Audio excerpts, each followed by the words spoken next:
आज हम डिस्कस करेंगे नियोनेट में सरफेक्टेंट ट्रीटमेंट के बारे में। तो ये सरफेक्टेंट क्या है? सरफेक्टेंट बेसिकली प्रोटीन और लिपिड का मिक्सचर है जो फीटस के टाइप 2 नीमोसाइट्स नाम के सेल्स सिंथेसाइज करते हैं। इसका प्रोडक्शन फीटल लाइफ में 24 to 34 वीक्स में शुरू होता है और जिसके कारण लंग्स को मैच्योरिटी मिलती है और सांस लेने में आसानी होती है। सरफेक्टेंट बेसिकली फॉस्फोलिपिड से बना होता है और ये एल्वियोलाई के ऊपर एक परत बनाता है जिससे एल्वियोलाई को कोलैप्स होने से प्रिवेंट करता है। जैसा कि हम सब लोग जानते हैं कि अगर बलून पूरी तरह से कोलैप्स है तो उसको फुलाने में ज़्यादा ताकत लगती है, लेकिन अगर वो थोड़ा सा फूला हुआ है तो उसको फुलाने में फिर आसानी हो जाती है। इसी प्रकार अगर एल्वियोलाई थोड़े से इन्फ्लेटेड रहे तो उन्हें आगे इन्फ्लेट करने के लिए ज़्यादा एनर्जी वेस्ट नहीं होती, लेकिन अगर एल्वियोलाई कोलैप्स होते हैं तो फिर ज़्यादा एनर्जी लगती है, ज़्यादा एफर्ट्स लगते हैं उनको इन्फ्लेट करने के लिए। यही कारण है कि जब सरफेक्टेंट की कमी हो जाती है तो एल्वियोलाई कोलैप्स हो जाते हैं और बच्चे को सांस लेने में दिक्कत होती है। अब इनको इन्फ्लेट करने के लिए बच्चा ऑटोपीप जनरेट करता है, मतलब वो एक्सेल करता है अगेंस्ट क्लोज ग्लोटिस, जिसको हम ग्रंट भी कहते हैं। तो इसलिए जो बच्चे में सरफेक्टेंट की कमी है वो बच्चा ग्रंट करता है, उसको सांस लेने में दिक्कत होती है। ये हमने ऑलरेडी डिटेल में डिस्कस किया है जब हमने वेंटिलेटर के क्लासेस लिए थे इसके बारे में। सरफेक्टेंट 24 to 34 वीक्स के बीच में एल्वियोलाई में सिंथेसाइज होता है। ऐसे बच्चों के एक्सरे में रेटिकुलोग्रैनुलर पैटर्न होता है या फिर डिफ्यूजली वाइट लंग होते हैं और लंग का वॉल्यूम कम होता है। तो सपोर्ट में फिर सीपैप दे सकते हैं, वेंटिलेटर की भी ज़रूरत पड़ती है। तो अगर हम इसे रिप्लेस करें तो बच्चा बहुत जल्दी रिकवर होता है। अब रिप्लेस करने के लिए कुछ नेचुरल सरफेक्टेंट अवेलेबल होते हैं जो कि काऊ से, पिग से एक्सट्रैक्ट किए, लंग से, उनके लंग से एक्सट्रैक्ट किए हुए हैं, और कुछ सिंथेटिक भी है। ओवरऑल अगर हम देखें तो जो नेचुरल सरफेक्टेंट है उनका इफेक्ट अच्छा बताया गया है। तो ये कब कब यूज़ करना है? सो इंडिकेशन में जैसा हम सब लोग जानते हैं कि अगर सरफेक्टेंट बना नहीं है, लंग्स इमैच्योर है, प्रीमैच्योर बेबी है, ऐसे स्थिति में सरफेक्टेंट का रोल सबसे ज़्यादा है, जिसे हम रेस्पिरेटरी डिस्ट्रेस सिंड्रोम या हाइलाइन मेम्ब्रेन डिसीज़ ऐसा कहते हैं। अब क्योंकि इस कंडीशन में सरफेक्टेंट नहीं होता है तो एल्वियोलाई कोलैप्स होने लगते हैं और बच्चा ग्रंट करता है, डिस्ट्रेस आता है। इसलिए जैसे ही हम इसमें सरफेक्टेंट डालते हैं एल्वियोलाई इन्फ्लेट हो जाते हैं और अपना काम शुरू कर देते हैं। दूसरा इसका इंडिकेशन है मेकोनियम एस्पिरेशन सिंड्रोम में। अगर बच्चे को बहुत ज़्यादा रेस्पिरेटरी डिस्ट्रेस है और मेकोनियम एस्पिरेशन है तो ऐसे स्थिति में भी उन्होंने सरफेक्टेंट का रोल बताया है। इसके अलावा भी बहुत सी जगह पे सरफेक्टेंट यूज़ होता है, लेकिन वो उतना उसका रोल प्रूवन नहीं है। फॉर एग्जांपल ARDS में यूज़ होता है, डायफ्रामेटिक हर्निया में, पल्मोनरी हिमोरेज में, लोगों ने निमोनिया में भी, ARDS में भी इसको यूज़ किया है, लेकिन इसका रोल प्रूवन नहीं है। जो हम लेवल ऑफ एविडेंस बोलते हैं वो RDS के लिए सबसे ज़्यादा है और उसके बाद मेकोनियम एस्पिरेशन के लिए। तो इसको यूज़ कैसे करना है, इसका डोज क्या है? तो इसका डोज अलग अलग है। जैसे मैंने बताया कि 3 प्रकार के हमने देखे हैं जो हम रूटीनली यूज़ करते हैं, तो कंपनी वाइज इसका डोज अलग होता है। मिनिमम 100 मिलीग्राम पर केजी ऑफ सरफेक्टेंट आपको देना है। तो सुरवंटा में 4 ml पर केजी, क्यूरोसर्फ में 2.5 ml पर केजी और न्यूरोसर्फ में 5 ml पर केजी के हिसाब से आपको देना है। इसका जो रिपीट डोज है वो भी कंपनी टू कंपनी वैरी करता है, तो डोज देने से पहले आपको रिकमेंडेशन पढ़ने हैं। अब इसके इंडिकेशंस हमने देख लिए, इसका डोज हमने देख लिया। अब हमें देखना है कि इसको यूज़ कैसे करते हैं। तो इसको उन्होंने क्लासिफाई किया, इसके यूज़ को आइदर प्रोफिलैक्टिक, अर्ली रेस्क्यू और लेट रेस्क्यू इन रेस्पिरेटरी डिस्ट्रेस। तो अगर कोई बच्चा रेस्पिरेटरी डिस्ट्रेस सिंड्रोम में आता है या हाइलेंड मेम्ब्रेन डिसीज में आता है तो उसको आप प्रोफिलैक्टिकली दे सकते हैं, अर्ली रेस्क्यू करके दे सकते हैं और लेट रेस्क्यू करके दे सकते हैं। प्रोफिलैक्टिक मतलब ये 15 से 30 मिनट में ही बच्चे को दे दिया जाता है। बच्चे का जन्म हुआ तो 15 से 30 मिनट में ही सर्फेक्टेंट बच्चे को दे दिया जाता है। ऐसा कब करेंगे? अगर बच्चा लेस देन 26 वीकर है या फिर उसको 28 वीक से नीचे है लेकिन उसको एंटीनेटली मदर को स्टीरॉइड्स नहीं मिले हैं, या फिर कोई भी बच्चा जो लेस देन 28 वीक्स है और जिसको इंट्यूबेशन लग रहा है और वेंटिलेटरी सपोर्ट लग रहा है, तो ऐसे बच्चे को हम प्रोफिलैक्टिकली सर्फेक्टेंट दे देंगे। तो अगर बच्चा 28 वीक से नीचे है तो हम उसको प्रोफिलैक्टिक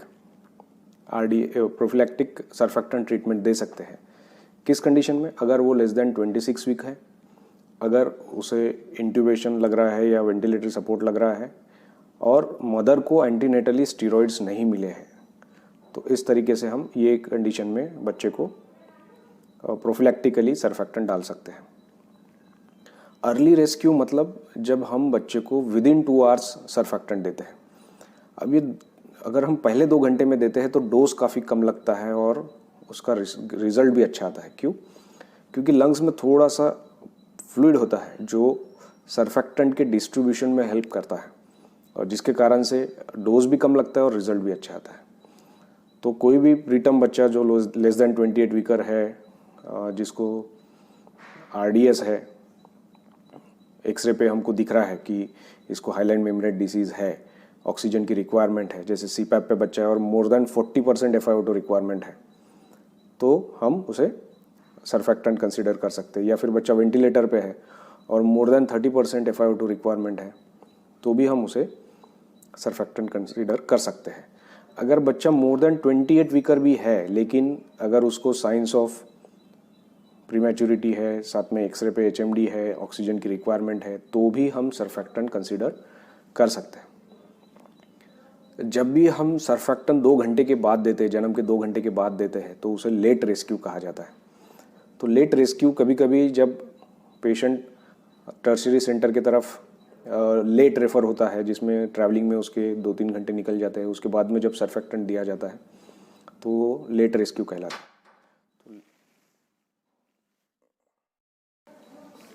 लेट रेस्क्यू के रिजल्ट्स इतने अच्छे नहीं हैं जितने कि अर्ली रेस्क्यू के हैं।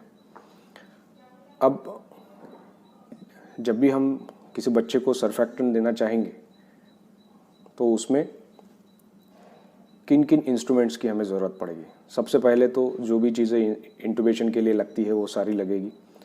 दूसरा, बच्चे को एक फीडिंग ट्यूब लगेगा। फीडिंग ट्यूब 6 या 5 नंबर की, जो हम इसके अंदर पास करके, ET के अंदर पास करके बच्चे को सर्फेक्टेंट देंगे। एक वाइड बॉल नीडल लगेगा जो हमें एस्पिरेट करने के लिए, सर्फेक्टेंट एस्पिरेट करने के लिए लगेगा। अब सर्फेक्टेंट काफ़ी थिक होता है तो उसको एस्पिरेट करने के लिए आपको वाइड बोर नीडल चाहिए, अदरवाइज जो स्मॉल साइज़ की अगर आप नीडल यूज़ करेंगे तो वो जल्दी ब्लॉक हो जाएगी। इसके अलावा आपको अम्बू बैग लगेगा या फिर न्यू पफ लगेगा। अगर आप चाहते हैं कि बच्चे को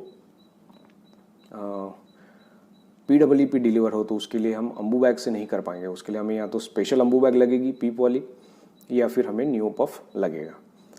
तो सबसे पहले पेरेंट्स को एक्सप्लेन करना है कि हम सर्फेक्टेंट दे रहे हैं, क्यों दे रहे हैं, उसका कॉस्ट एक्सप्लेन करना है, रिस्क एक्सप्लेन करना है, उनका कंसेंट लेना है। उसके बाद ही प्रोसीजर शुरू करनी है। प्रोसीजर शुरू करने से पहले आपको जो भी डोज आ रहा है, जैसा हमने पहले देखा था कि बच्चे का जो भी डोज आ रहा है उतना सर्फेक्टेंट सिरिंज में लोड करके रखना है और फीडिंग ट्यूब को आपको अप्रोप्रिएट लेंथ पे कट करके रखना है।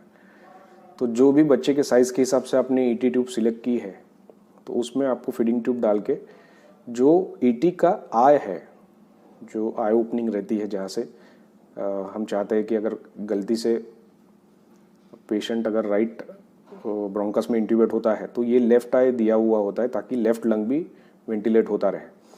तो ये आई के ऊपर आपको फीडिंग ट्यूब को कट करना है। क्यों? क्योंकि अगर हम यहाँ पे सर्फेक्टेंट देंगे और गलती से अगर हमारा ET का ट्यूब राइट ब्रोंकस में भी है तो भी थोड़ा सर्फेक्टेंट लेफ़्ट ब्रोंकस में जाएगा। यदि हम पूरा लेंथ ईटी के टिप तक के फीडिंग ट्यूब कट करेंगे तो बहुत ज़्यादा चांस है कि हम पूरा सर्फेक्टेंट राइट लंग में ही डाल दें। तो ये एक मेजर हम ले सकते हैं कि आई के ऊपर हम ये फीडिंग ट्यूब के टिप को कट कर दें। अब ये जो हमने अब पेशेंट को इंट्यूबेट करना है, इंट्यूबेट करने के बाद में ईटी को सिक्योर करना है। दोनों तरफ एयर एंट्री चेक करनी है। अगर एयर एंट्री दोनों तरफ इक्वल है तभी आपने सर्फेक्टेंट डालना चाहिए। अदरवाइज क्या होगा, अगर एक साइड में ईटी गई हुई है, राइट साइड में ईटी गई है, तो पूरा सर्फेक्टेंट आपका राइट साइड में चला जाएगा। इसलिए ये स्टेप बहुत ज़्यादा ज़रूरी है। रूटीनली एक्सरे करने की ज़रूरत नहीं है, लेकिन अगर आपको डाउट है कि इंट्यूबेशन बराबर से हुआ है नहीं हुआ है तो आप एक्सरे करवा सकते हैं। जो भी आपकी यूनिट की पॉलिसी हो आप उस हिसाब से कर सकते हैं। तो एक्सरे एक बार कंफर्म कर लीजिए कि ईटी आपकी बराबर है, दोनों तरफ एयर एंट्री इक्वल है। उस टाइम पे फिर आपको फीडिंग ट्यूब से सर्फेक्टेंट देना है। आप सर्फेक्टेंट देते वक्त जहाँ तक आपने मेजर करके रखा है, जहाँ से आपने मेजरमेंट लिया है, वहीं तक के आपको फीडिंग ट्यूब इंसर्ट करनी है। और जो भी डोज आपका कैलकुलेट हुआ है, फॉर एग्जांपल अगर आपका 4 ml कैलकुलेट हुआ है तो आपको 4 एलिकॉर्ड्स में देने हैं, मतलब 1-1 ml के आपको एलिकॉर्ड्स देने पड़ेंगे। और 1 ml देने के बाद में आपको थोड़ी देर के लिए अम्बू करना पड़ेगा। आप अम्बू कर सकते हैं या फिर आप नियो पफ पे भी बच्चे को ले सकते हैं। अब जब आपने सर्फेक्टेंट डाल रहे हैं तो आपने ईटी में एक थिक लिक्विड डाला है, जिसके कारण से बच्चे का थोड़ा सैचुरेशन कम होगा, हो सकता है थोड़ा सा हार्ट रेट भी कम होगा। तो यहाँ पे आपको अम्बू करना है और अम्बू रैपिडली करना है। फ्रीक्वेंसी 60 के ऊपर होनी चाहिए और बहुत ज़्यादा विगरस अम्बू नहीं करना है। आप उसको छोटे छोटे टाइडल वॉल्यूम पे उसको फ्रीक्वेंटली अम्बू कर सकते हैं। या फिर अगर आप नियो पफ यूज़ कर रहे हैं तो आपको पीआईपी को 10% से बढ़ा देना है। अगर पहले आप 10 का पीआईपी यूज़ कर रहे हैं तो आपको 11 करना है, ताकि वो यूनिफॉर्मली डिस्ट्रीब्यूट हो जाए ओवरऑल लंग पे। और इस टाइम पे आपको चेस्ट को ऑस्कल्टेट भी करना है कि जो भी आपने सर्फेक्टेंट डाला है वो अच्छी तरह से डिस्ट्रीब्यूट हो गया है और वहाँ पे कोई ऐसे क्रैकलिंग साउंड्स नहीं आ रहे। साथ में ये भी ध्यान रखना है कि जो सर्फेक्टेंट आपने डाला है वो वापस ईटी में नहीं आ रहा है। अगर ये सारी चीज़ें ठीक है तो फिर आप उसको नेक्स्ट डोज दे सकते हैं। अगर हमने 1 ml का एलिकॉट डिसाइड किया तो नेक्स्ट 1 ml आपको देना है। सेम प्रोसीजर को आपको रिपीट करना है जब तक कि वो सर्फेक्टेंट ईटी में वापस आना बंद हो जाता है और क्रैकलिंग साउंड्स चेस्ट में नहीं आते ऑस्कल्टेशन में। जब आप पूरा सर्फेक्टेंट बच्चे को दे देते हैं तो उसके बाद भी कुछ देर के लिए आपको अम्बू करना है। शुरुआत में वो लोग बोलते थे कि सब पोजीशन में चेंज करना है, लेफ्ट लैटरल, राइट लैटरल, फिर प्रॉप्ड अप करो और फिर डालो। अभी ये रूटीनली रिकमेंडेशन नहीं है। वो कहते हैं कि सुपाइन पोजीशन में ही आप इसको डालिए, एक ही पोजीशन में हल्का सा प्रॉप्ड अप करके। इसको रूटीनली बच्चे को पोजीशन चेंज करने की ज़रूरत नहीं है। अब ये देने के बाद में जो ये हो गया, इसको बोलते हैं रैपिड बोलस टेक्निक। किसी इसमें लेस इन्वेजिव सर्फेक्टेंट एडमिनिस्ट्रेशन बोलते हैं, जिसको लीजा टेक्निक बोलते हैं, लेस इन्वेजिव सर्फेक्टेंट एडमिनिस्ट्रेशन। तो इसमें इंट्यूबेट ना करते हुए एक थिक कैथेटर, एक मोटा कैथेटर ट्रकिया में डाल के उसमें से उसको बच्चे को सर्फेक्टेंट दिया जाता है और उसके बाद में फिर से उसको सीपैप पे कनेक्ट कर दिया जाता है। तो इससे इंट्यूबेशन का जो भी हैंडलिंग है इंट्यूबेशन के वक्त का वो अवॉइड होता है। अननेसेसरी बच्चे को जो हाइपर इन्फ्लेशन होने के चांसेस रहते हैं अम्बू देने के कारण, अगर बराबर से उसका टाइडल वॉल्यूम मेंटेन नहीं किया और ज़्यादा टाइडल वॉल्यूम बच्चे को गया तो वॉल्यू ट्रॉमा, बैरोट्रॉमा होने। इसके अलावा भी कुछ टेक्निक है, जैसे लैरिंजियल मास से भी आप सर्फेक्टेंट दे सकते हैं। न्यू टेक्निक्स आ रहे हैं, उसमें वो नेबुलाइजर में भी सर्फेक्टेंट यूज़ करने के लिए, लेकिन ये सारे अभी रिसर्च स्टेज पे ही है। अभी इसके बारे में कोई गाइडलाइंस नहीं आए हुए। एक और टेक्निक होता है कि जैसे बच्चा अगर अदरवाइज ठीक है, सीपैप पे FiO2 लग रहा है, आपने डिसाइड कर लिया कि इसको सर्फेक्टेंट देना है, तो उसमें आप एंश्योर टेक्निक यूज़ कर सकते हैं। INSURE means intubate, surfactant given and then extubate to CPAP. तो ऐसे बच्चे को इंट्यूबेट कीजिए, सर्फेक्टेंट दीजिए अम्बू कीजिए और उसके बाद में उसको एक्सट्यूबेट करके, जैसे उसका स्पॉन्टेनियस रेस्पिरेशन अच्छा आता है, एक्सट्यूबेट करके उसको वापस से सीपैप पे ले लीजिए। तो इससे अननेसेसरी बच्चे का वेंटिलेशन इंजरी बच जाएगी। तो ये सबसे ज़्यादा रूटीनली यूज़ टेक्निक है। तो जब भी आप इंश्योर करना चाहते हैं, जब भी आप इंश्योर टेक्निक से सर्फेक्टेंट देना चाहते हैं, तो बच्चे को बहुत ज़्यादा लॉन्ग एक्टिंग सीडेटिव्स नहीं देने हैं। दूसरा, जब आप इंश्योर टेक्निक यूज़ कर सकते हैं, तो उन्होंने स्टडी किया तो उसमें देखा कि ये चांसेस ऑफ बीपीडी कम कर देता है अगर आप इस तरीके से करते हैं। लेकिन बहुत ज़्यादा अगर बच्चा प्रीमैच्योर्ड है या फिर बच्चे को बर्थ एस्पेक्सिया है जिसके कारण से उसका सीएनएस अच्छा नहीं है, रेस्पिरेटरी ड्राइव अच्छा नहीं है, या फिर आप बहुत लेट यूज़ कर रहे हैं सर्फेक्टेंट, है ना, लेट रेस्क्यू टेक्निक से अगर बच्चे को सर्फेक्टेंट दे रहे हैं, तो वैसे स्थिति में ऐसा पाया गया है कि ये इंश्योर टेक्निक उतना हेल्पफुल नहीं होता। तो वो भी हमको देखना है कि एक्सट्यूबेट करने के क्राइटेरिया में बेबी आता है या नहीं। अगर वो उस क्राइटेरिया में नहीं आ रहा है तो आपको उसको इंट्यूबेटेड ही रखना है। तो इस तरीके से अगर सर्फेक्टेंट दे दिया है तो आपको कुछ चीज़ों के बारे में कुछ चीज़ों के लिए बच्चे को मॉनिटर करना पड़ेगा कि बच्चे का चेस्ट हाइपर इन्फ्लेट तो नहीं हो रहा है, टाइडल वॉल्यूम बहुत ज़्यादा बढ़ तो नहीं गया। अगर आप बच्चा वेंटिलेटर पे, अगर टाइडल वॉल्यूम बहुत ज़्यादा बढ़ गया मतलब लंग्स का कॉम्प्लायंस काफ़ी अच्छा हो गया है। ऐसे इसमें आपको PEEP और PIP दोनों कम करने की ज़रूरत है। और साथ ही साथ अगर बच्चा सैचुरेशन मेंटेन कर रहा है तो आपको FiO2 भी धीरे धीरे कम करना चाहिए। ऐसा नहीं है कि आपने बस सर्फेक्टेंट डाल दिया और आपका काम हो गया, आप निकल गए। आपको जब भी सर्फेक्टेंट देते हैं तो उसके 2 घंटे बाद 2 घंटे तक बच्चे को क्लोज मॉनिटरिंग बहुत ज़रूरी है। अदरवाइज़ जैसे आपने सर्फेक्टेंट दिया, लंग कॉम्प्लायंस बढ़ने के कारण लंग हाइपर इन्फ्लेट होकर उनको वॉल्यू ट्रॉमा हो सकता है या फिर निमोथोरैक्स भी हो सकता है। तो आपको ये चीज़ें मॉनिटर करनी है। आइडियली 1 घंटे बाद आपने EBG करना चाहिए, एक एक्सरे कर लेना चाहिए, और एक्सरे पे अगर इन्फ्लेशन ज़्यादा दिख रहा है तो आपने PEEP और PIP कम करना चाहिए। ABG में अगर PaO2 अच्छे से मेंटेन है तो आपने ऑक्सीजन कम करना चाहिए। तो ये डिसीजन आप क्लिनिकली भी ले सकती है, लेकिन आपको बेड साइड रहना ज़रूरी है बच्चे के। तो अगर समझो बच्चे को सर्फेक्टेंट दे दिया और जैसा इम्प्रूवमेंट हमें एक्सपेक्टेड था वैसा नहीं है, और FiO2 का रिक्वायरमेंट अभी भी 40% से ज़्यादा है, तो 6 घंटे के बाद आप फिर से बच्चे को रीअसेस करके सर्फेक्टेंट दे सकते हैं। तो उन्होंने बोला है कि 3 डोज से ज़्यादा सर्फेक्टेंट देने में बहुत ज़्यादा कुछ बेनिफिट नहीं है, तो उन्होंने मैक्सिमम 3 डोजेस बोले हैं। तो 6 घंटे के बाद दे सकते हैं, लेकिन ऐसा नहीं है कि ये फिक्स है। किसी बच्चे में आपको लगता है कि नहीं, ये नहीं इम्प्रूव हो रहा और श्योरली ये प्रीमैच्योरिटी के कारण ही सारी दिक्कतें हैं, तो आप उसको 4 घंटे के बाद भी सर्फेक्टेंट रिपीट कर सकते हैं, लेकिन 3 डोजेस से ज़्यादा उन्होंने नहीं बोला है। अब रिस्पॉन्स ऐसा हो सकता है कि आपने 3 डोजेस भी दे दिए फिर भी बच्चे का रिस्पॉन्स नहीं आया, तो इसके क्या कारण है? तो सर्फेक्टेंट को रिस्पॉन्स न आने के कारण जो है उसमें उन्होंने बोला है एक इन्फेक्शन है, कि लंग्स में इन्फेक्शन हो गया, निमोनिया हो गया बच्चे को, जिसके कारण से सर्फेक्टेंट इनएक्टिवेट हो रहा है और वो काम नहीं कर रहा है, या फिर बच्चे को ऑलरेडी वॉल्यू ट्रॉमा हो गया है जिसके कारण से बच्चा रिस्पॉन्ड नहीं कर रहा है, उसके लंग्स रिस्पॉन्ड नहीं कर रहे, या फिर बहुत ज़्यादा सीवियर एस्पेक्सिया है, सेप्सिस है, मेकोनियम एस्पिरेशन है। इसमें एक प्रोटीनेशियस फ्लूइड लंग्स में आ जाता है जिसके कारण बच्चा रिस्पॉन्ड नहीं करता।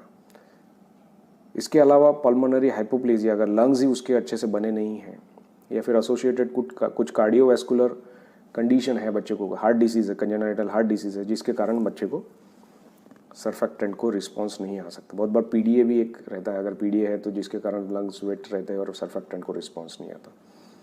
तो ये सारी कंडीशंस भी आपको रूल आउट करना चाहिए, उसका भी साइड बाय साइड ट्रीटमेंट करना चाहिए। तो ये तो हो गए कारण नो रिस्पॉन्स के। अभी कुछ एडवर्स इफेक्ट हो सकते हैं क्या? हाँ, तो जैसे इंट्यूबेशन कर रहे हैं, इंट्यूबेशन से रिलेटेड कॉम्प्लिकेशन सारे इसमें हो सकते हैं। और इंट्यूबेट करने के बाद आपने जैसे मैंने बताया कि सर्फेक्टेंट एक थिक लिक्विड है, वो आपने ट्रकिया में डाला, तो जिसके कारण बच्चे को हाइपोक्सिया हो सकता है, ब्रैडिकार्डिया हो सकता है, बच्चे का PCO2 लेवल बढ़ सकता है अगर ET ब्लॉक हो गई उसके कारण से। इसके अलावा जब भी आप सर्फेक्टेंट देते हैं तो लंग कॉम्प्लायंस बढ़ जाता है। जैसे ही लंग कॉम्प्लायंस बढ़ता है तो पल्मोनरी प्रेशर्स कम हो जाते हैं। और अगर एसोसिएटेड पीडीए है तो लेफ्ट टू राइट शंट बढ़ जाता है, जिसके कारण से बहुत सारा ब्लड लंग्स की तरफ जाता है, जिसको हम इंक्रीज पल्मोनरी ब्लड फ्लो बोलते हैं, जिसके कारण से बच्चे को पल्मोनरी कंजेशन हो सकता है, पल्मोनरी इडिमा हो सकता है और बहुत बार पल्मोनरी हेमरेज भी हो सकता है।